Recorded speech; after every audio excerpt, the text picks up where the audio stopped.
Right చెప్పండి శ్రీనివాస్, అసలు మొత్తంగా రాష్ట్ర వ్యాప్తంగా 175 అసెంబ్లీ నియోజకవర్గాలకు సంబంధించి 25 ఎంపీ స్థానాలకు సంబంధించి మరికొద్ది నిమిషాల్లోనే కౌంటింగ్ అయితే ప్రారంభం కాబోతోంది. ముందుగా పోస్టల్ బ్యాలెట్లకు సంబంధించి అయితే 8 గంటల నుంచి ప్రారంభమై 8:30 గంటల నుంచి అయితే ఈ ఈవీఎంలకు సంబంధించి కూడా కౌంటింగ్ ప్రారంభం కాబోతోంది. అంటే పోస్టల్ బ్యాలెట్లకు సంబంధించి కూడా ముందు నుంచి ఈవీఎంలకు సంబంధించి ఎటువంటి ఒక ఉత్కంఠ నెలకొందో అదే స్థాయిలో ఇంకా చెప్పాలంటే అసలు ఉద్యోగులు ఎవరి వైపు ఎక్కువగా మొగ్గు చూపారు అనేటువంటి ఒక చర్చ కూడా ఎక్కువగా నడుస్తోంది. అసలు మొత్తం అంశాలకు సంబంధించి ఏర్పాట్లకు సంబంధించి పూర్తి డీటెయిల్స్ ఏంటి శ్రీనివాస్?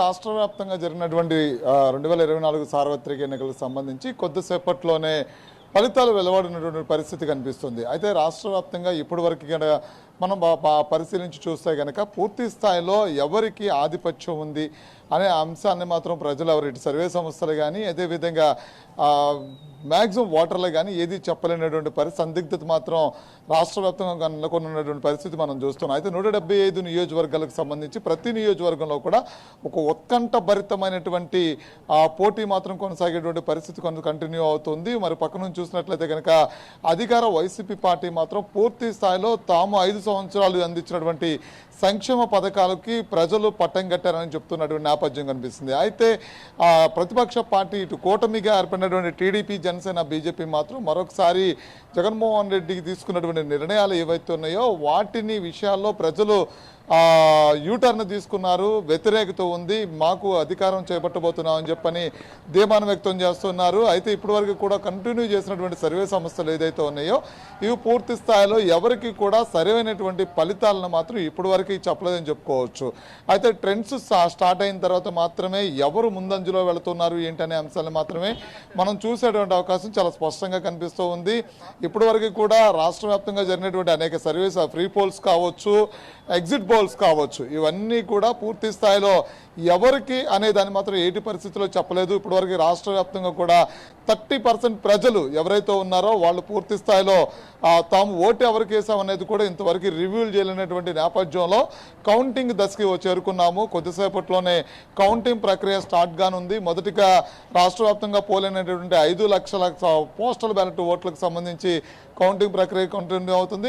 పోస్టల్ బ్యాలెట్ ముగియంగానే పూర్తి స్థాయిలో ఈవీఎంను లెక్కించేటువంటి పరిస్థితి కనిపిస్తుంది. అయితే ఇటు ఏదైతే పోస్టల్ బ్యాలెట్లోనే కొంతవరకు ప్రతిపక్ష పార్టీలు తాముకి అనుకూలంగా పోస్టల్ బ్యాలెట్ పడింది అనేది మాత్రం ఇప్పటికే ప్రచారంలో ఉన్నటువంటి అంశం. అంతేకాకుండా ఆ పోస్టల్ బ్యాలెట్కి సంబంధించి ఇటు ఉద్యోగులు కావచ్చు, అదేవిధంగా కొన్ని వర్గాల్లో పనిచేస్తున్నటువంటి వ్యక్తులు కావచ్చు, వీళ్ళందరూ కూడా పోస్టల్ బ్యాలెట్లో పూర్తి స్థాయిలో అది ప్రతి కూటమికి మాత్రమే మద్దతు పలికారనేది మాత్రం ప్రచారంలో ఉన్నటువంటి అంశం. అయితే అధికార వైసీపీ ఉద్యోగుల విషయంలో ఇటు సిపిఎస్ విషయంలో కానీ కొన్ని అంశాలలో పూర్తి స్థాయిలో వాళ్ళకి హామీ ఇవ్వకపోవటం, అంతేకాకుండా ఇచ్చినటువంటి హామీ ప్రకారం కాకుండా మధ్యలో తీసుకున్నటువంటి కొన్ని నిర్ణయాల వల్ల వాళ్ళు సఫర్ అయ్యామని చెప్పడం, ఇటు టీచర్స్, ఉపాధ్యాయ సంఘాలు కావచ్చు, రెవెన్యూ ఉద్యోగులు కావచ్చు, వీళ్ళందరూ కూడా ఇటు పోలీస్ శాఖలో కొంతమంది ఉద్యోగులు కావచ్చు, వీళ్ళందరూ కూడా వాళ్ళకి సంబంధించినటువంటి కొన్ని అంశాలు ఏదైతే ఇటు సిపిఎస్ రద్దు, ఓపీఎస్ విధానాన్ని తీసుకొస్తా సిపిఎస్ రద్దు అనే అంశాన్ని ఏదైతే ఉందో దాని విషయంలో మాత్రం వాళ్ళు యూటర్న్ తీసుకున్నారనేది మాత్రం మొదటి నుంచి నడుస్తున్నటువంటి చర్చ. దానిలో భాగంగా ఎంతమంది ఉద్యోగులు పోస్టల్ బ్యాలెట్ ద్వారా ఇటు కూటమికి మద్దతు పలికారనేది కూడా చూడాల్సిన పరిస్థితి అయితే ఉంది. అయితే పూర్తి స్థాయిలో జరుగుతున్న కౌంటింగ్ ఏదైతే ఉందో ఫస్ట్ రౌండ్ పూర్తయ్యేంత వరకు కూడా ఏది కూడా చెప్పలేనటువంటి పరిస్థితిలో ఆంధ్రప్రదేశ్ ఎన్నికలు మాత్రం జరిగాయని చెప్పుకోవచ్చు. అయితే గతం కన్నా మెరుగైనటువంటి ఓటింగ్ పర్సంటేజ్ పెరిగింది కాబట్టి అది ఎవరికి అనుకూలమైనటువంటి ఓటింగ్ పర్సంటేజ్ అనేది కూడా ఇప్పుడు కూడా ఎవరికి స్పష్టత లేనటువంటి అంశంగా కూడా చూడవచ్చు. అంతేకాకుండా రాష్ట్ర వ్యాప్తంగా కూడా పోలింగ్కి సంబంధించినటువంటి కౌంటింగ్కి సంబంధించిన ఏర్పాట్లు ఏముందో ఈసీ మొదటి నుంచి కూడా ప్రణాళికబద్ధంగా ముందుకెళ్తున్నారు. ఎన్నికల నిబంధన నియమావళిలో కొన్ని ఆటంకాలు, కొన్ని అంటే హింసాత్మక ఘటనలు చోటు చేసుకున్నప్పుడు కూడా ఎక్కడా మరొకసారి అవి పునరావృతం కాకుండా ఉండేందుకు పూర్తి స్థాయిలో అధిక భద్రత ఏర్పాట్లు చేయడమే కాకుండా పూర్తి స్థాయిలో ఎన్నికలకు సంబంధించినటువంటి కౌంటింగ్ నిర్వహణ అంతా కూడా పకడ్బందీగా ప్రణాళిక సిద్ధం చేసుకుని వెళ్తున్నారు. ఇప్పటికే కేంద్ర బలగాల ద్వారా పూర్తి స్థాయిలో కౌంటింగ్ కేంద్రాల వద్ద అధిక బందోబస్తు ఏర్పాటు చేయడమే కాకుండా రాష్ట్రంలో అన్ని కౌంటింగ్ కేంద్రాల వద్ద కూడా 5 కిలోమీటర్ల మేర రెడ్ జోన్గా ప్రకటించడమే కాకుండా ఇప్పుడు ర్యాలీలు, అదేవిధంగా బాణాసంచా వంటి కార్యక్రమాలు ఏవైతుంటాయో వాటిని కూడా కూడా పూర్తిగా రద్దు చేయడం జరిగింది. అంతేకాకుండా గెలిచేటువంటి అభ్యర్థులు ఎవరో కూడా ఈ కౌంటింగ్ ఏదైతే కేంద్రం దగ్గర గెలిచిన అభ్యర్థులు ఎవరు ఉంటాడో ఫారం 22 ద్వారా కూడా ఆయన దాన్ని తీసుకుని బయటకు వెళ్ళాలి. ఈ కౌంటింగ్ ఏజెంట్లు ఎవరైతే వస్తారో వాళ్ళందరూ కూడా పూర్తి స్థాయిలో వాళ్ళకి ఇచ్చినటువంటి సూచనలు ఏవైతే సూచనల ప్రకారం కౌంటింగ్ కేంద్రానికి చేరుకోవాలి. అయితే కౌంటింగ్ జరిగే ప్రక్రియలో మాత్రం అక్కడ ఏదైనా వాళ్ళకి ఇబ్బందికరమైన అంటే వాళ్ళకి ఏదైనా డౌట్ ఉంటే కనుక సందేహాలు ఉంటే కనుక అక్కడ ఉన్నటువంటి ఆర్ఓ ద్వారా ఆ సందేహాన్ని నివృత్తం చేసుకునేటువంటి పరిస్థితులు కూడా ఉన్నాయి. ఫారం 17 అదేవిధంగా ఫారం 22 ఫారం 18 ద్వారా కూడా పూర్తి స్థాయిలో కౌంటింగ్ నిర్వహణ అంతా ఉంటుంది. అంతేకాకుండా మొదట్లో ఆ ఈవీఎం స్లిప్పులతో పాటు ఈవీఎంలో పోలైనటువంటి ఓట్లు ఏవైతే ఉన్నాయో వాటిని కౌంటింగ్ చేసినటువంటి ప్రక్రియ కూడా కొనసాగుతుంది. ఈవీఎంల దగ్గర జరిగినటువంటి ఏదైతే గతంలో ఈవీఎం ధ్వంసం ఏదైతే ఉన్నాయో ఆ ధ్వంసానికి సంబంధించినటువంటి అంశంలో కూడా ఈసీ ఇప్పుడుగా క్లారిటీతో ఉంది. ఏదైతే ఆ చిప్పుల్ని రికవరీ చేసి కౌంటింగ్ చేసేటందుకు కూడా సిద్ధంగా ఉంది. ఎక్కడ కూడా రీపోలింగ్ అవకాశం లేకుండా చర్యలు చేపట్టడం జరిగింది. అయితే రాష్ట్ర వ్యాప్తంగా కూడా పల్నాడు కావచ్చు, అదేవిధంగా అనంతపురం కావచ్చు, అనంతపురం తాడిపత్రి కావచ్చు, అదేవిధంగా రాయలసీమలో తిరుపతిలో కావచ్చు కొన్ని హింసాత్మక ఘటనలు ఎక్కడైతే చోటు చేసుకున్నాయి ఆ ప్రాంతాల్లో ఇప్పటికే అధిక బందోబస్తును ఏర్పాటు చేశారు. అయితే రాష్ట్ర వ్యాప్తంగా కూడా ప్రతి జిల్లాకు కూడా ఒక ప్రత్యేక అధికారిని కూడా పోలింగ్ అధికారి కౌంటింగ్కి సంబంధించినటువంటి ప్రత్యేక పోలీసు అధికారిని కూడా ఎస్పీని కూడా నియమించడం జరిగింది. అది హింసాత్మక ఘటనలు చోటు చేసుకున్నటువంటి ప్రాంతాలు ఏవైతున్నాయి అక్కడ అదనంగా డిఎస్పీలో ఒక 8 మంది సీఏలతో పాటు అధిక పోలీస్ సిబ్బంది కూడా ఆ కౌంటింగ్ అంటే దీనికి సంబంధించినటువంటి ఏర్పాట్లలో అక్కడ జరుగుతున్నటువంటి పోలీస్ అడ్మినిస్ట్రేషన్ అంతా కూడా వాళ్ళు ఫాలో అప్ చేసేటువంటి పరిస్థితి కనిపిస్తుంది. ఏదైనప్పటికీ కూడా 8:30 తర్వాత నుంచి కూడా రాష్ట్ర వ్యాప్తంగా కూడా ఉత్కంఠత నెలకొన్నటువంటి పరిస్థితి కనిపిస్తుంది. 11 గంటల సమయానికి పూర్తి స్థాయిలో ఎవరు ఆధిపత్యం వెళ్ళబోతున్నారని చెప్పిన దానికి అవకాశం పూర్తి స్థాయిలో కనిపిస్తుంది. విజయ్ ఎస్ అంటే శ్రీనివాస్ అంటే మీరు అన్నట్లుగా ఏదైతే ఈవీఎంలకు సంబంధించి ధ్వంసం కావచ్చు, పోలింగ్ జరుగుతున్నటువంటి రోజు జరిగినటువంటి అల్లర్లు కావచ్చు, పోస్ట్ పోలింగ్లో జరిగినటువంటి అల్లర్లు కావచ్చు, మొత్తం కూడా ఆంధ్రప్రదేశ్లో జరిగినంతగా ఈసారి ఇతర ఏ రాష్ట్రాల్లో జరగలేదనేది చాలా క్లియర్గా అర్థమవుతోంది. దీనికి సంబంధించి కేంద్ర ఎలక్షన్ కమిషన్ కావచ్చు, హైకోర్టు కావచ్చు, సుప్రీంకోర్టు కూడా సీరియస్ అయినటువంటి విషయాన్ని మనం గమనించాం. కాబట్టి ఎలక్షన్ కమిషన్ ఈసారి చాలా స్ట్రిక్ట్గా అంటే రిజల్ట్స్ రోజు ఎటువంటి పరిస్థితుల్లో కూడా ఎటువంటి అవాంఛనీయ ఘటనలు జరగకూడదు, ఎక్కడ చిన్న అల్లరి కూడా జరగకూడదని రాష్ట్ర వ్యాప్తంగా ఇప్పటికే పోలీసు శాఖను పూర్తిగా అప్రమత్తం చేసింది. కేవలం రాష్ట్ర పోలీసు శాఖ మాత్రమే కాదు, అటు కేంద్ర బలగాలు కూడా ఇప్పటికే రాష్ట్ర వ్యాప్తంగా అన్ని ప్రాంతాల్లో కూడా మోహరించాయి. ఇక ప్రధానంగా ఇటు పల్నాడు ప్రాంతంలో కావచ్చు, అనంతపురం ప్రాంతంలో కావచ్చు, లేకపోతే రాయలసీమలో ఉన్నటువంటి ఇతర ప్రాంతాల్లో కడప, కర్నూలు ఈ ప్రాంతాల్లో కావచ్చు, లేకపోతే ప్రకాశం జిల్లాలోని కొన్ని ప్రాంతాల్లో కావచ్చు, ఎక్కడైతే కొంత ఉద్రిక్త పరిస్థితులు ఉండే నేపథ్యం ఉందనేటువంటి ఇంటెలిజెన్స్ వర్గాల సమాచారంతో ఇప్పటికే కేంద్ర బలగాలు ఆయా ప్రాంతాల్లో పూర్తి స్థాయిలో మోహరించాయి. అంటే ఒకవైపు ఈవీఎం కేంద్రాల వద్ద లేకపోతే ఒకవైపు కౌంటింగ్ కేంద్రాల వద్ద 3 అంచెల భద్రత కొనసాగుతూనే అటు నాయకుల ఇళ్ల వద్ద కావచ్చు, లేకపోతే సమస్యాత్మక ప్రాంతాల్లో కావచ్చు పూర్తి స్థాయిలో పోలీసులు మోహరించినటువంటి పరిస్థితిని గమనిస్తున్నాం. అంటే ఏ విధంగా చూడాలి భద్రతకు సంబంధించి ఆంధ్రప్రదేశ్ పోలీస్ వ్యవస్థ కావచ్చు, అటు కేంద్ర పోలీసు లేకపోతే పారామిలిటరీ బలగాలు కావచ్చు ఎటువంటి ఏర్పాట్లు చేస్తున్నాయి, దానికి సంబంధించి ఎటువంటి అప్డేట్స్ ఉన్నాయి శ్రీనివాస్? అంటే రాష్ట్ర వ్యాప్తంగా జరిగినటువంటి ఎన్నికల తర్వాత కొన్ని ప్రాంతాల్లో జరిగినటువంటి హింసాత్మక ఘటనలు ఏవైతే ఉన్నాయో వాటిని వెంటనే ఈసీ సీరియస్గా తీసుకోవడం జరిగింది. ఈసీ సీరియస్గా తీసుకున్న నేపథ్యంలో ఎక్కడైతే పోలీసు వైఫల్యాలు ఉన్నాయో అక్కడ ఉన్నటువంటి ఐపీఎస్ అధికారులను కూడా బదిలీలు చేయడం జరిగింది. ఆ బదిలీలు చేయడం అంటే అంతకు ముందు ఉన్నటువంటి ఆరోపణలు ఎదుర్కొన్నటువంటి పోలీసు అధికారులు ఈ అధికారులు ఇక్కడ ఉంటే కనుక ఎలక్షన్లు సజావుగా సాగదని చెప్పని ప్రతిపక్షాలు ఇచ్చినటువంటి ఏదైతే ఈ కంప్లైంట్స్ ఉన్నాయో ఫిర్యాదులు ఉన్నాయో ఆ ఫిర్యాదులను తీసుకున్న తర్వాత ఎన్నికల కమిషన్ ఆంధ్రప్రదేశ్లో 3 రోజులు పర్యటించిన తర్వాత పూర్తి స్థాయిలో దానికి సంబంధించినటువంటి చర్యలు చేపట్టడం జరిగింది. అక్కడ ఉన్నటువంటి ఏదైతే ఐఏఎస్లు కాదు ఐపీఎస్లు కావచ్చు వీళ్ళని వెంటనే బదిలీ వేటు వేసింది. అయితే ఆ వెంటనే ఆ ప్రాంతాల్లో కొత్తగా ఐపీఎస్ను కూడా నియమించడం జరిగింది.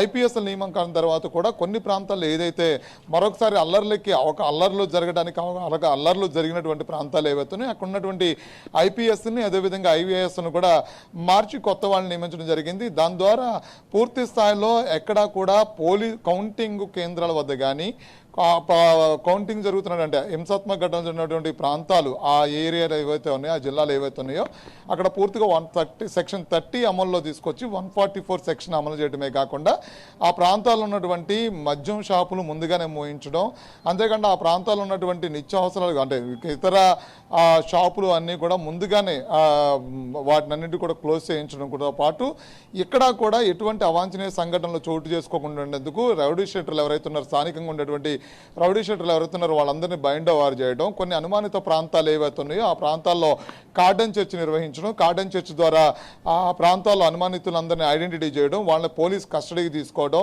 వాళ్ళు అక్కడ అనధికారికంగా ఎందుకు ఉంటున్నారనే దాని మీద విచారణ చేయడం, వాళ్ళ దగ్గర సరైన డాక్యుమెంటేషన్ ప్రూఫ్ లేకపోతే కనుక వాళ్ళ కస్టడీ తీసి విచారించడం, వాళ్ళకు వాడుతున్నటువంటి వాహనాలు ఏవైతే ఉన్నాయో వాహనాలు సీజ్ చేయడం లాంటివన్నీ కూడా గ్రౌండ్ స్థాయిలో పోలీస్ సిబ్బంది చాలా సీరియస్గా అప్రమత్తమయ్యి సీరియస్గా ఆ గ్రౌండ్ కౌంటింగ్కి ఇబ్బంది లేకుండా ఏర్పాట్లు చేస్తుందని చెప్పుకోవచ్చు. ఇందులో మనం ప్రధానంగా చూసినట్లయితే కనుక కేంద్ర ఇంటెలిజెన్స్ నివేదికలు ఏవైతే ఉన్నాయో కొన్ని ప్రాంతాలు ఇటు కోనసీమ లాంటి ప్రశాంతమైనటువంటి ప్రాంతాల్లో కూడా, పిఠాపురం లాంటి ప్రాంతాల్లో కూడా అల్లర్లు జరిగేటువంటి అవకాశం ఉందని కేంద్ర ఇంటెలిజెన్స్ నివేదికలు ముందే ఇవ్వడంతో కూడా అక్కడ కూడా ఆ ప్రాంతాల్లో కూడా అధిక భద్రతకు సంబంధించినటువంటి ఏర్పాట్లు కూడా ముందు నుంచి చేయడం జరిగింది. అయితే ప్రధానంగా ఇవన్నీ కూడా అంటే హింసాత్మక ఘటనల తర్వాత కౌంటింగ్ రోజు ఏదైతే ఉందో ఈ రోజు ఏదైతే ఉందో ఈ రోజు హింసాత్మక ఘటనలకు కానీ అల్లర్లకు కానీ ఎటువంటి అవాంఛనీయ సంఘటనలకి ఆస్కారం లేకుండా ఉండేందుకు పూర్తి స్థాయిలో భద్రతా ఏర్పాట్లు చేయడమే కాకుండా కార్డన్ చర్చ్ నిర్వహించడమే కాకుండా ఇతర అంశాలు ఇంటెలిజెన్స్ నివేదికల ప్రకారం పూర్తి స్థాయిలో అధిక బందోబస్తును ఏర్పాటు చేయడం, ఆ విధంగానే కౌంటింగ్ అంటే ఆ జిల్లాలకు ముందే ఎస్పీలందరూ కూడా ప్రతి కౌంటింగ్ కేంద్రం వద్ద ఉన్నటువంటి 5 కిలోమీటర్ల ప్రాంతాన్ని రెడ్ జోన్గా ప్రకటించడం, జిల్లాలు దాటొచ్చే వాళ్ళు ఎందుకు వస్తున్నారనే దాని మీద విచారణ కొనసాగించడమే కాకుండా ఏదైతే ఆ జిల్లా ఆ పరిధిలోకి 5 కిలోమీటర్ల అవతలే ఆ రవాణాను కూడా నిలిపివేయడం, ఇలాంటి అంశాలన్నీ కూడా కౌంటింగ్ ప్రక్రియ జరిగేటప్పుడు ఎలాంటి అవాంఛనీయ సంఘటనలు చోటు చేసుకోకుండేందుకు పూర్తి స్థాయిలో తీసుకున్నటువంటి చర్యలుగా కూడా చెప్పుకోవచ్చు విజయ్. ఎస్, అంటే ప్రధానంగా కృష్ణా, గుంటూరు ఈ ప్రాంతాల్లో గమనించినట్లయితే అమరావతి అనే ఒక అంశానికి సంబంధించి ప్రధానంగా హైలైట్ అయిందని చెప్పుకోవాలి. కాకపోతే ఎలక్షన్ మోడ్ వచ్చేసరికి దాన్ని పెద్దగా ఎక్కడా కూడా రాష్ట్ర వ్యాప్తంగా ప్రస్తావించినటువంటి పరిస్థితి రెండు పార్టీల నుంచి కూడా లేదట. వైసీపీ దానికి సంబంధించి ఎలాంటి క్లారిటీలు ముందు నుంచి కూడా ఇవ్వలేదు. విశాఖలో రాజధాని పెడదామనేటువంటి ఒక చిన్న క్లారిటీ తప్పించి 3 రాజధానుల అంశంలో వాళ్ళకి సంబంధించి ఎటువంటి క్లారిటీలు లేదు. టీడీపీ కూడా ఆ అంశంలో ఎక్కువగా ఫోకస్ చేయలేదేమో అన్నటువంటి ఒక రాజకీయ విశ్లేషణ కూడా జరిగింది. అంటే 2019 ఎలక్షన్స్లో చూసుకున్నట్లయితే 2 ఉమ్మడి జిల్లాలకు సంబంధించి కేవలం 2 సీట్లు మాత్రమే టీడీపీ గెలిచింది. కానీ ఈసారి పరిస్థితి పూర్తిగా మారబోతోంది. అమరావతి రాజధాని అంశం చుట్టూ ఆ 2 జిల్లా రాజకీయాలు ఎక్కువగా తిరగబోతున్నాయి. టీడీపీ వస్తే మాత్రమే అమరావతిని కంటిన్యూ చేస్తారు కాబట్టి ఖచ్చితంగా ఈసారి టీడీపీకి ఆ 2 జిల్లాల్లో ఎడ్జ్ ఉండేటువంటి అవకాశం ఉన్నట్లుగా కూడా ఎక్కువగా చర్చ జరుగుతోంది. అంటే దీనికి సంబంధించి ఈ 2 జిల్లాలకు సంబంధించి ఎటువంటి రిజల్ట్స్ రాబోతున్నాయో కూడా ఆంధ్రప్రదేశ్ రాష్ట్ర వ్యాప్తంగా కొంత ఆసక్తిగా గమనిస్తున్నారు. ఈ జిల్లా వాసులు అసలు ఎటువంటి నిర్ణయం తీసుకున్నారు, ఎవరికి ఎక్కువగా ఓటేశారనేటువంటి ఒక చర్చ కూడా ప్రధానంగా జరుగుతోంది. ప్రధానంగా ఈ 2 జిల్లాలకు సంబంధించి పరిస్థితులు ఏ విధంగా ఉన్నాయి, ఎటువంటి రిజల్ట్ రాబోతోంది, లేకపోతే రాజకీయ విశ్లేషణలు ఏ విధంగా ఉన్నాయి? అంటే మొదటి నుంచి చూసినట్లయితే అమరావతి విషయంలో మాత్రం రాజకీయ పార్టీలు దీని మీద ఒక స్టాండ్ తీసుకున్నటువంటి పరిస్థితి కనిపిస్తుంది. వైసీపీ అధికారంలోకి వచ్చిన తర్వాత 3 రాజధానులు అని చెప్పనే ఒక అంశాన్ని తెర మీద తీసుకురావడం, అది అసెంబ్లీలో బిల్లు పెట్టడంతో పాటు ఆ బిల్లుకి సంబంధించి బిల్లు వీగపట్టడం ఒకసారి, అప్పుడు శాసనమండలిలో బిల్లు వేయటం ఒకసారి, ఇలాంటి అంశాలన్నీ కూడా అసెంబ్లీలో తీర్మానం చేసిన తర్వాత ముందుకెళ్లేటువంటి ప్రయత్నం చేసింది ముఖ్యమంత్రి జగన్మోహన్ రెడ్డి. 2024 నుంచి 2023 నుంచి కూడా 23 స్టార్టింగ్ నుంచి కూడా విశాఖని రాజధానిగా తీసుకెళ్ళాలి, పరిపాలన రాజధానిగా విశాఖ ఉండాలి, అదేవిధంగా లెజిస్లేటివ్గా అమరావతి ఏదైతే ప్రస్తుతం ఆ అసెంబ్లీ సెక్రటరియట్ అసెంబ్లీ ఏదైతే ఉందో ఇక్కడ నుంచి కంటిన్యూ చేయాలి, న్యాయ రాజధానిగా రాయలసీమ ప్రాంతాన్ని, అంటే 3 ప్రాంతాలు సమాన ఇంప్రూవ్మెంట్ కనిపించాలి. ఆ డెవలప్మెంట్ అంటే అధికార వికేంద్రీకరణ, అభివృద్ధి వికేంద్రీకరణ అన్న భాగంగా కూడా ఆ నిర్ణయం తీసుకుంటున్నామని చెప్పని వైసీపీ అదే స్టాండ్ని కంటిన్యూ చేస్తూ వచ్చింది. అయితే ఇప్పుడు రాజధానిలో భూములు ఇచ్చినటువంటి రైతులు ఎవరైతే ఉన్నారో ఈ 33,000 ఎకరాలకు సంబంధించినటువంటి 29 గ్రామాలు గ్రామాల రైతులు ఎవరైతే ఉన్నారో వీళ్ళు పూర్తి స్థాయిలో దాన్ని విభేదిస్తూ వచ్చారు. అయితే రాష్ట్ర వ్యాప్తంగా కూడా అమరావతికి సంబంధించిన అంశాన్ని ఇటు రాష్ట్ర వ్యాప్తంగా కూడా రైతులు, అమరావతి రైతులు ఎవరైతే ఉన్నారో అటు ఆ ప్రాంతాల్లో ఉన్నటువంటి 29 గ్రామాల రైతులు ఎవరైతే ఉన్నారో రాష్ట్ర వ్యాప్తంగా అనేక ఉద్యమాలతో పాటు అటు న్యాయస్థానం టు దేవస్థానం అనేటువంటి ఒక క్రియాశీలకమైనటువంటి ఒక పాదయాత్రను చేపట్టారు. అంతేకాకుండా ఆ తర్వాత మళ్ళీ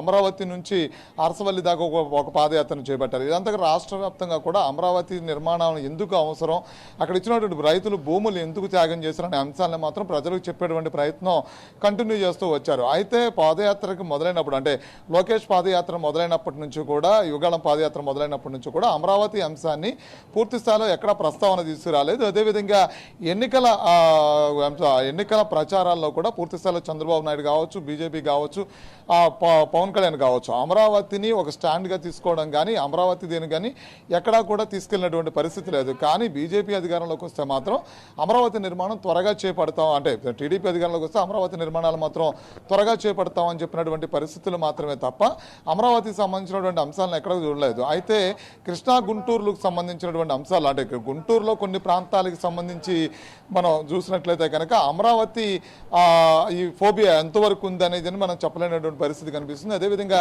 కృష్ణా జిల్లాకు సంబంధించినటువంటి ఈ అమరావతి రాజధానికి సంబంధించినటువంటి ప్రజలు వాళ్ళ అభిప్రాయాలు ఎలా ఉన్నాయని చెప్పలేని పరిస్థితి. ఎందుకంటే అమరావతి అనేది ఒక ప్రాంతానికి కొంతమంది వ్యక్తులకి మాత్రమే సొంతమైనటువంటి ప్రాంతంగా కూడా దాన్ని కొన్ని సందర్భాల్లో మాట్లాడుకున్నటువంటి పరిస్థితి. అంటే రాజకీయ విశ్లేషణ అందరూ కూడా రాజకీయ విశ్లేషకులు కావచ్చు, ఇటు మేధావి వర్గం నుంచి వచ్చినటువంటి ప్రజలు కావచ్చు, మేధావి వర్గం నుంచి వచ్చిన వాళ్ళందరూ కావచ్చు, వీళ్ళందరూ కూడా మొదటి నుంచి కూడా అమరావతి అనేది ఒక భిన్నమైనటువంటి ఒక అంశాన్ని, ఒక సున్నితమైనటువంటి ఒక అంశానికి మాత్రమే పరిశీలిస్తూ వచ్చారు. అయితే అమరావతి నిర్మాణాలు పూర్తయి ఉంటే కనుక ఇక్కడ అంటే అమరావతి నిర్మాణానికి సాధ్యపడినటువంటి ఇక్కడ అమరావతి నిర్మాణం చేయాలంటే కనుక మ్యాప్లో చూపించిన విధంగా నిర్మాణాలు చేయాలంటే దాదాపు 1,00,000 కోట్ల రూపాయలు ఇక్కడ పెట్టుబడి పెట్టాల్సి వస్తుంది. అయితే 3 ప్రాంతాలని కూడా ఆ డబ్బుతో 3 ప్రాంతాలని కూడా అభివృద్ధి చేసుకుంటూ వెళ్ళొచ్చు అనేది వైసీపీ చెప్పింది. అయితే ఒకే ప్రాంతాన్ని డెవలప్ చేయడం వల్ల హైదరాబాద్ లాంటి ఒక ప్రాంతాన్ని వదిలొచ్చినప్పుడు ఇలాంటి పరిస్థితులు ఎదుర్కోవాల్సి వస్తుంది. కాబట్టి దీని మీద మేము పూర్తి స్థాయిలో నిర్ణయం తీసుకున్న తర్వాత ఈ ప్రకటన చేస్తామని చెప్పిన వైసీపీ చెప్పడం జరిగింది. అయితే రైతులు మాత్రం భూములు ఇచ్చాము, నిర్మాణాలకు భూములు ఇచ్చాము, మేము త్యాగాలు చేసామని చెప్పని చెప్తూ ఉన్నారు. కానీ ఇక్కడ 3 రాజధానులకి ప్రజలు పట్టం కట్టారా లేదా, అదేవిధంగా అమరావతికి మాత్రం ఆ సెంటిమెంట్ని ఫాలో అయ్యారా లేదా అనేది మాత్రం చాలా స్పష్టంగా చెప్పలేని పరిస్థితి. ఎందుకంటే రాజకీయ పార్టీలు కూడా మొదట అమరావతి ఉద్యమాలకి మద్దతు ఇచ్చినప్పుడు కూడా తర్వాత అమరావతి ఉద్యమాలకి రాజకీయ పార్టీలు కూడా కొంతవరకు దూరంగా ఉంటూ వచ్చారు. కానీ అధికారంలోకి వస్తే మాత్రం టీడీపీ అమరావతి మనం నిర్మాణం చేపడతామని చెప్తూ కూడా వచ్చిన పరిస్థితి కనిపిస్తుంది. విజయ్. ఎస్ శ్రీనివాస్, ఇక ఉమ్మడి ఉభయ గోదావరి జిల్లాలకు సంబంధించి పరిస్థితులు ఏ విధంగా ఉన్నాయి? ఈసారి ఖచ్చితంగా ఇటు ఎన్డీఏ కూటమి లేకపోతే టీడీపీ జనసేన ఆ మొత్తం స్థానాలను క్లీన్ స్వీప్ చేస్తామని చెప్తూ వస్తుంది. కాకపోతే వైసీపీ మాత్రం మేము అందించిన సంక్షేమ పథకాల వల్ల ఆ ప్రాంతాలే కాదు రాష్ట్ర వ్యాప్తంగా కూడా ఇటు మా వైపే ఓట్లేసే ఛాన్స్ ఉంది, లేకపోతే ఇటే వేస్తారని చాలా ధీమాతో చెప్తున్నారు. ఉమ్మడి ఉభయ గోదావరి జిల్లాలకు సంబంధించి ఎలా చూడాలి శ్రీనివాస్? ఉమ్మడి గోదావరి జిల్లాలకు సంబంధించి వర్గాలు మనం సామాజిక సమీకరణలో భాగంగా చూడాల్సిన పరిస్థితి అయితే ఉంది. అయితే సామాజిక సమీకరణలో భాగంగా పవన్ కళ్యాణ్ ఉమ్మడి పశ్చిమ గోదావరి, తూర్పు గోదావరి జిల్లాలు కావచ్చు, అక్కడ కాపు సమాజానికి సంబంధించిన ఓట్ల చీలిక అధికంగా ఉండేటువంటి పరిస్థితి ఉందని చెప్పని మొదటిని కూడా అందరూ అంచనా వేస్తున్నటువంటి పరిస్థితి. అయితే అదేవిధంగా చూసినట్లే కనుక ఆ ప్రాంతాల్లో ఉన్నటువంటి ఏదైతే సంక్షేమ అనే దానికి వారి సంక్షేమ సారథిగా జగన్మోహన్ రెడ్డి 5 సంవత్సరాలు అద్భుతమైనటువంటి సంక్షేమ పథకాలు ఇవ్వటమే కాకుండా అక్కడ స్థానికంగా ఉన్నటువంటి అంశాలే కావచ్చు, అభ్యర్థులు కావచ్చు, 5 సంవత్సరాల్లో నుంచి దాదాపు ఒక సంవత్సరం పాటు నుంచి కూడా గడప గడపకి మన ప్రభుత్వం అనే కార్యక్రమం కావచ్చు, జగనన్న చేపడుతున్న కార్యక్రమం కావచ్చు, ఇతర కార్యక్రమాల ద్వారా ప్రతినిత్యం కూడా గడప గడపకి తమ కార్యక్రమాలు చేపడుతున్నటువంటి పరిస్థితి అయితే ఉంది. అయితే ఏదైతే కాపు సామాజిక వర్గం ఎక్కువ ఉన్నటువంటి ప్రాంతాల్లో పవన్ కళ్యాణ్కి మెజారిటీ సీట్లు రావచ్చు, జనసేనకి మెజారిటీ సీట్లు రావచ్చు అనే దాని మీద అంచనాలు అయితే కొనసాగిన పరిస్థితి అయితే ఉంది. అయితే ఏదైతే పోలింగ్ జరిగినటువంటి విధానం ఏదైతే ఉందో ఆ పోలింగ్ పోలింగ్ జరిగిన విధానాన్ని కనుక మనం కొంచెం క్లోజ్గా చూసినట్లయితే కనుక ఎవరికి ఈ పోలింగ్ పర్సంటేజ్ పెరగడంతో పాటు గతంతో కన్నా పర్సంటేజ్ పెరగడంతో పాటు ఆ ప్రాంతాల్లో ఉమ్మడి పశ్చిమ గోదావరి తూర్పుగోదావరి జిల్లాలో పోలింగ్ పర్సంటేజ్ పెరగడంతో పాటు ఈసారి అక్కడ అంటే ఆ ప్రాంతాల్లో ఉన్నటువంటి వాసులు ఎవరైతే ఉన్నారో అక్కడ సంక్షేమ పథకాలకు సంబంధించినటువంటి అంశాలని కూడా పరిశీలనలో తీసుకున్నారు. అయితే ఈ పోలింగ్ పర్సంటేజ్ పెరగడానికి ప్రధాన కారణం ఏంటి అనే దాని మీద మామూలుగా అంచనాలు వేస్తే కనుక దీని మీద స్పష్టమైనటువంటి క్లారిటీ లేదు. కానీ కొన్ని ప్రాంతాల్లో మాత్రం ఏదైతే ఇటు టీడీపీ జనసేన కూటమిలో ఏదైతే పోటీ చేస్తున్నారో కొన్ని ప్రాంతాల్లో మాత్రం ఆ హవా కనిపించే పరిస్థితి కూడా ఉంటుంది. విజయ్, ఎస్, అసలు మొత్తంగా రాష్ట్ర వ్యాప్తంగా ఎటువంటి ఏర్పాట్లు జరిగినా కేవలం కొద్ది నిమిషాల్లో మాత్రమే కౌంటింగ్ ప్రారంభం కాబోతోంది. ముందుగా పోస్టల్ బ్యాలెట్ ఓట్ల లెక్కింపు అయితే ఉండబోతోంది.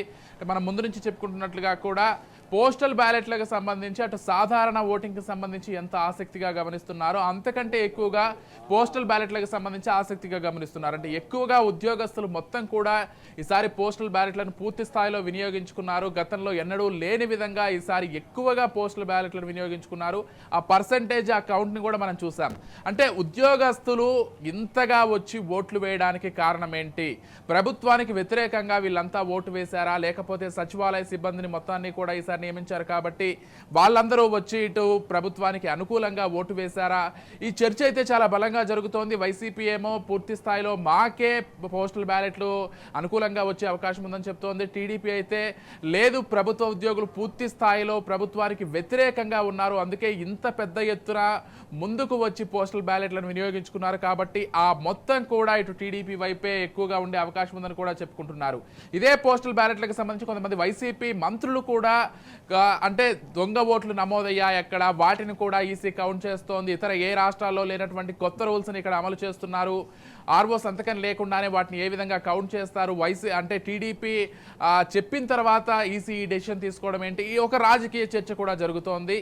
అంటే ఎలా చూడాలి? పోస్టల్ బ్యాలెట్లకు సంబంధించి ముందుగా కౌంటింగ్ ప్రారంభం కాబోతోంది కాబట్టి ఆ రిజల్ట్ ఏదైతే రాబోతోందో అదే విధంగా అంటే ఈ మొత్తం ఈవీఎంలకు సంబంధించిన రిజల్ట్ కూడా ఉండబోతోందా, లేకపోతే రెండు డిఫరెంట్గా ఉండే అవకాశం ఉందా?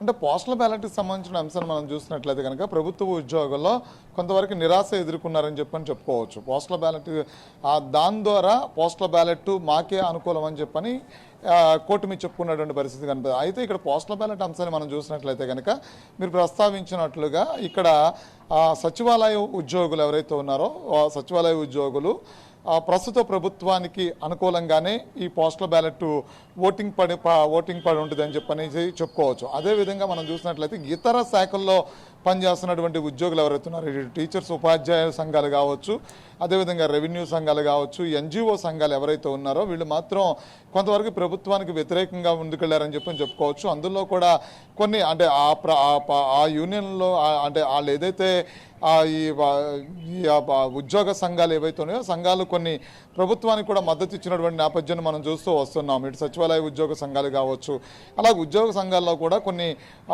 ప్రభుత్వానికి అనుకూలంగానే వ్యవహరించినాయి అని చెప్పుకోవచ్చు. పోస్టల్ బ్యాలెట్ని వన్ సైడ్ పడింది అని చెప్పడానికి లేదు. ఎందుకంటే సిపిఎస్ ఎంప్లాయీస్ ఎవరైతే ఉన్నారో అంటే ఓపీఎస్ ఉద్యోగులు ఎవరైతే ఉన్నారో ఆ సిపిఎస్ విధానం ఏదైతే ఉందో ఆ సిపిఎస్ విధానంలో మాత్రమే కొంతవరకు వాళ్ళు స్పష్టత లేనటువంటి పరిస్థితి. అంటే ఆ ప్రభుత్వం అధికారంలోకి వచ్చిన తర్వాత సిపిఎస్ రద్దు చేస్తామని చెప్పారు, దాని మీద కమిటీస్ వేశారు, దాని మీద సమావేశాలు, దాని మీద చర్చలు జరిపిన తర్వాత పూర్తి స్థాయిలో సిపిఎస్ ప్లేస్లో జీపీఎస్ విధానాన్ని కూడా తీసుకురావడం జరిగింది. అంటే గ్యారంటీ పెన్షన్ విధానం ఏదైతే ఉందో ఆ విధానాన్ని తీసుకురావడం జరిగింది. అయితే గ్యారంటీ పెన్షన్ విధానానికి కొంతవరకు కూడా కొన్ని ఉద్యోగ సంఘాలు సమ్మతి తెలిపినటువంటి పరిస్థితి ఉంది. అప్పుడే ముఖ్యమంత్రి జగన్మోహన్ రెడ్డి కొన్ని పాలాభిషేకాలు చేసినటువంటి పరిస్థితి ఉంది, కృతజ్ఞతలు తెలిపినటువంటి పరిస్థితి ఉంది.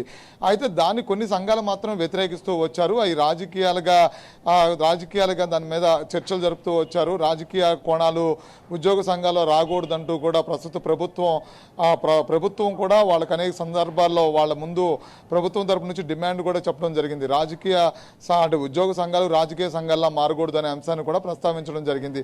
అయితే సిపిఎస్ విధానం, సిపిఎస్లో ఏదైతే పొరపాట్లు జరుగుంటే కనుక సిపిఎస్ని రద్దు చేయాలనే అంశంలో కనుక ఇది చేస్తే కనుక కానీ కొన్ని ఉద్యోగ సంఘాలు మాత్రం కంపల్సరీ ఇటు టీచర్కి సంబంధించినటువంటి టీచర్స్ కూడా ఎన్నికల విధుల్లో ఉండకూడదంటే కూడా వైసీపీ కొంతవరకు అబ్జెక్షన్ కూడా చేయడం వచ్చింది. అయితే అయినప్పటికీ కూడా టీచర్స్ ఎన్నికల విధుల్లో లేకపోవడం అంటే ఎన్నికల నిర్వహణ కష్టమవుతుంది కాబట్టి వాళ్ళు ఉండాలంటూ కూడా హైకోర్టు తీర్పుడం కూడా జరిగింది. అయితే ఇటు ఉద్యోగ సంఘాల టీచరు ఉపాధ్యాయ ఫెడరేషన్స్ ఎవరైతే ఉన్నారో వాళ్ళు ఉపాధ్యాయ సంఘాల్లో నుంచి ఉన్నటువంటి వీళ్ళు కానీ అదేవిధంగా రెవెన్యూలో కొన్ని సిపిఎస్ ఉద్యోగ సంఘాల్లో కొన్ని వర్గాలు మాత్రమే ఇటు కూటమికి ఓట్లు వేసేటువంటి అవకాశం ఉంటుంది. లేదు అంటే కనుక ఇటు సచివాలయం ఉద్యోగులు కావచ్చు, అదేవిధంగా వైసీపీతో అనుసంధానమైనటువంటి ఏదైతే కొన్ని ఉద్యోగ సంఘాలు ఉన్నాయో వాళ్ళు పూర్తి స్థాయిలో ఇటే మద్దతు పలికారని చెప్పుకునేటువంటి పరిస్థితి ఉంది.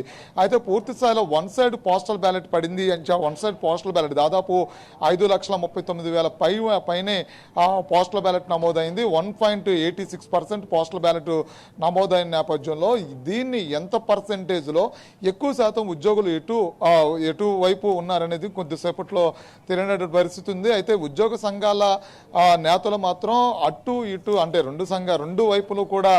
రెండు వైపులా కూడా వాళ్ళు స్టాండ్ తీసుకుని ఉన్నారు. అంతేకాకుండా టీడీపీ అధికారంలో అంటే టీడీపీ ఎక్కడా కూడా ఎన్నికల ప్రచారాల్లో కానీ ఇతర అంశాల్లో కూడా సిపిఎస్ విధానాన్ని కూడా అంటే రద్దు విధానాన్ని కూడా ఎక్కడా ప్రస్తావించలేదు. నిన్న మాత్రం పవన్ కళ్యాణ్ సిపిఎస్ విధానాన్ని పరిశీలిస్తామని చెప్పడం జరిగింది. గతంలో చంద్రబాబు నాయుడు అంశంలో కూడా సిపిఎస్ మీద కమిటీలు నివేదికలు మాత్రమే రప్పించుకున్నారు తప్ప దాని మీద ఎక్కడా కూడా ఆయన కూడా పూర్తి స్థాయిలో స్పందించింది లేదు. అయితే ఈ ఎన్నికల్లో కూడా సిపిఎస్కి ఉద్యోగులకు సంబంధించినటువంటి అతిగా భద్రత కల్పించే విధంగా కూడా సిపిఎస్ రద్దు అంశాన్ని ప్రస్తావన తీసుకురాలేదు. అయితే పరిశీలన మాత్రం చేస్తామని మాత్రమే కొంతవరకు దాటేసుకుంటూ వెళ్ళినటువంటి నేపథ్యాన్ని కూడా మనం చూస్తాము. అయితే మెగా డిఎస్సి అంశాల్లో కావచ్చు, లేదంటే కనుక నిరుద్యోగ అంశాల్లో కావచ్చు, ఈ అంశాల్లో ఎలా ఉంది అనేది చూడాలి.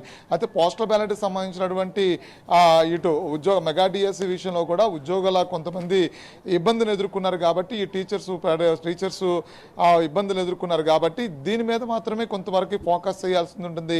ఆ ఓట్లు మాత్రం అధికంగా చీలేటువంటి పోస్టల్ బ్యాలెట్ అధికంగా ఆ ఓట్లు మాత్రమే అటు కూటమికి నమోదయ్యేటువంటి పరిస్థితి కూడా కనిపిస్తుంది. విజయ్ రైట్.